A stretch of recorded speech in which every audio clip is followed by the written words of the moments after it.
चलिए, फिलहाल ये राय आपको मिल रही है एसबीआई कार्ड्स पर। नतीजे अनुमान के मुताबिक तो नहीं आए हैं, लेकिन कोविड के दौरान अगर आप इस तरीके के नंबर दे पाएँ तो वो भी सराहनीय है। टॉप लाइन आपको बढ़ती हुई दिखी है और जो प्रॉफिट आफ्टर टैक्स है वो आपने 83.55 करोड़ आता हुआ दिखा है। डायरेक्टर साहब, अगर आप वापस हिंदुस्तान यूनिलीवर का अगर आप चार्ट दिखा पाएँ, तो जब से हमने प्राइस चेक लिया था उसके बाद भी 10 रुपये आप स्टॉक को बढ़ता हुआ देख रहे हैं। तो जिस हिसाब से कल लोअर लेवल से आपने एक शानदार तेजी आती हुई देखी है हिंदुस्तान यूनिलीवर पर, इसको हम लोग बना रहे हैं आज का निफ्टी का नवाब।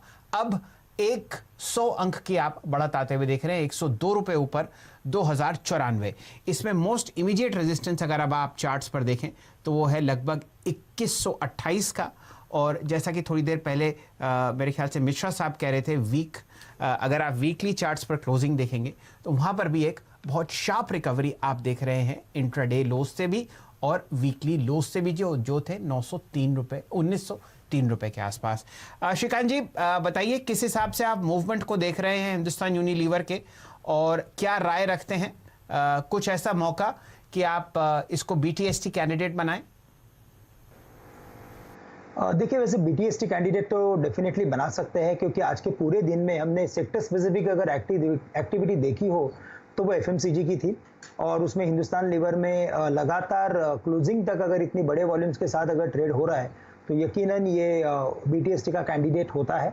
और साथ ही साथ अगर इसके बड़े मूवमेंट को देखेंगे तो शैल जी, ऐसा था कि मार्च में जब ये पिटा था तो इसका जो लोअर एक लेवल बना था वो था 1750 रुपये का।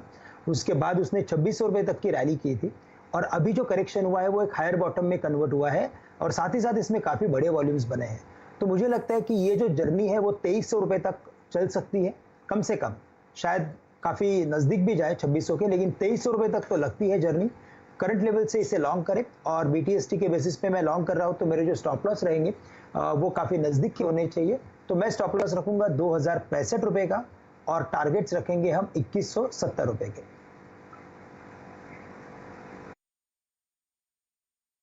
ये राय आपको मिल रही है हिंदुस्तान यूनिलीवर 2170, और यहाँ पर एक आप शानदार तेज़ी आते हुए देख रहे हैं। हमने इसको निफ्टी का नवाब बनाया है। पिछले 2 दिन से जो आप बेहतरीन डिमांड देख रहे हैं इस कंपनी की, जो हमारी देश की सबसे बड़ी एफएमसीजी कंपनी है, जहाँ पर आपने बेहतर पैसा बनते हुए देखा। आइए बाज़ार पर दोबारा नज़र डालते हैं। यहाँ पर फ़िलहाल जो आप मूवमेंट देख रहे हैं वो आप टीसीआई एक्सप्रेस पर आते हुए देखेंगे। 237 करोड़ का इसने टॉप लाइन बनाया है। अभी मेरे सामने नतीजे आए थे जो कि पिछले क्वार्टर से कम हैं, और फिलहाल आप देखिए यहाँ पर एक अच्छा मूव तो आपको प्राइस पर आता हुआ नहीं दिख रहा। हल्का सा करेक्शन, 695 का प्राइस आपके सामने, और टीसीआई एक्सप्रेस के नतीजे अभी आपके सामने आते हुए दिखेंगे। मुनाफा घटकर 19 करोड़ हुआ है, जो कि पहले 21.7 करोड़ था। तो जाहिर तौर पर ये ज़रा जो क्वार्टर था वो परेशानी की तरफ से निकला, लेकिन मेरे ख्याल से 520 रुपये से यहाँ पर एक बहुत अच्छी बाइंग आपने आती हुई देखी है, और स्टॉक अब आपको वहाँ पर रिएक्ट करता हुआ दिखेगा। प्रदीप जी। बिल्कुल, तो इस स्टॉक पे नतीजे का असर फिलहाल आप आते हुए देख रहे हैं, और ये इसको बचाने की कोशिश में जाहिर है कि लॉजिस्टिक्स कंपनियों के लिए थोड़ा सा मुश्किल का वक्त रहा है मार्च के महीने में भी, और अप्रैल तो और भी कमज़ोर होता हुआ दिखाई दिया है। तो ये इम्पैक्ट आपको साफ तौर से आमदनी और मुनाफे दोनों में रिफ्लेक्ट हो रहा है टीसीआई एक्सप्रेस पे। लेकिन इस बीच मेरी नज़र पड़ रही है इन्फो एज पे, और ये स्टॉक अगर आप देखें तो जो आज कुछ देर पहले हम खबर की बात कर रहे थे कि ऑनलाइन डिलीवरी लिकर की होनी चाहिए और जोमेटो ये कर सकता है, तो वहाँ पर इन्फो एज की हिस्सेदारी है। तो जाहिर है कि यहाँ पे नौकरियां बढ़ेंगी, और नौकरी का स्टॉक भी, इस कंपनी का नाम बाजार में आमतौर पे लोग नौकरी कहते हैं क्योंकि ये नौकरी.com चलाने वाली कंपनी है इन्फो एज। कैसे देख रहे हैं आप अजीत, क्या टारगेट देंगे आप इस पे?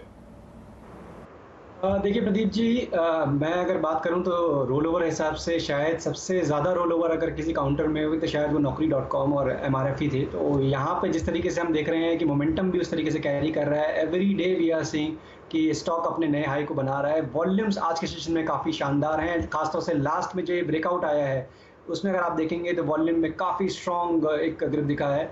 तो मुझे लगता है कि ये मोमेंटम बरकरार रहेगा। एक मार्जिनल हर्डल जरूर फेस कर सकता है ये करीब 2800-2810 के अराउंड पे, बट मुझे लगता है कि दोबारा से इसमें अपने रिकॉर्ड हाई को टेस्ट करने का पोटेंशियल है। तो ट्रेडिंग के नज़रिए से नहीं, मेरे हिसाब से शॉर्ट टर्म का एक इन्वेस्टमेंट का नज़रिया होना चाहिए। 2500 का एक अपना 2550 रादर, बल्कि थोड़ा सा और वहाँ पे आप अपना स्टॉप लॉस को प्लेस करें और 2850 से लेकर 3000 तक के टारगेट्स के लिए नौकरी को होल्ड करें। ओके, तो इन लेवल के साथ आपके लिए यहाँ पर मौका बनता है। लेकिन देखिए अभी अभी यहाँ पर ये एक स्पाइक आता हुआ जबरदस्त तेजी का रुख, और वजह जैसे कि हमने आपको बताया, यही उम्मीद कि जोमेटो के लिए यहाँ पर काफ़ी अच्छे कमाई के मौके मिलेंगे। एक तरफ जहाँ हम देख रहे हैं कि TCI एक्सप्रेस नतीजे के बाद कमज़ोर है, वहीं एजिस लॉजिस्टिक्स का स्टॉक देखिए, यहाँ पर आपको जबरदस्त वॉल्यूम पिछले कुछ मिनटों में दिखे हैं, और उसके साथ साथ एक उछाल आता हुआ एजिस लॉजिस्टिक्स के चार्ट पे। श्रीकांत, अगर आप नजर डालें, देखिए लॉजिस्टिक्स कंपनियों के लिए धीरे धीरे तो कारोबार शुरू होता हुआ आपको नजर आ रहा है, क्योंकि ऑरेंज जोन, ग्रीन जोन में तो एक्टिविटी काफी ज्यादा हो रही है।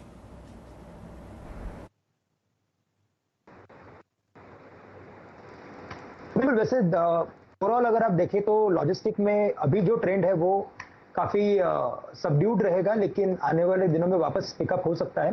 तो करंट लेवल से मुझे लगता है कि इसमें एक बाउंस बैक अच्छा आया हुआ है, और अगर इसमें अगर कोई पोजीशन अगर हो तो मुझे लगता है 85 के लेवल्स के करीब करीब एग्जिट कर लेना चाहिए, क्योंकि ओवरऑल मुझे लगता है कि ये रेंज बाउंड रहेंगे, हायर लेवल्स पे वापस सेलिंग आएगी, और इसी वजह से थोड़ा सा कॉशियस रहना जरूरी है।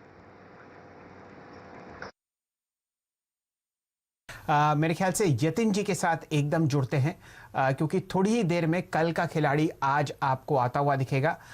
हेमंत जी के और नीरज जी के ट्विटर हैंडल्स पर आप अपनी नज़रें गड़ाए रखें, वहाँ पर आपको स्टॉक्स मिलेंगे, उनकी टीम्स के कॉन्स्टिट्यूएंट्स जो कि मंडे को होते हुए दिखेंगे। लेकिन यतिन जी फिलहाल हमारे साथ जुड़े हुए हैं डीलिंग रूम चेक के लिए। स्वागत है आपका यतिन जी। बताइए किस हिसाब से आपने चर्चाएं करी हैं, और कौन कौन से एक या दो ऐसे स्टॉक्स हैं जहां पर आपको अच्छी तेजी आती हुई दिख रही है?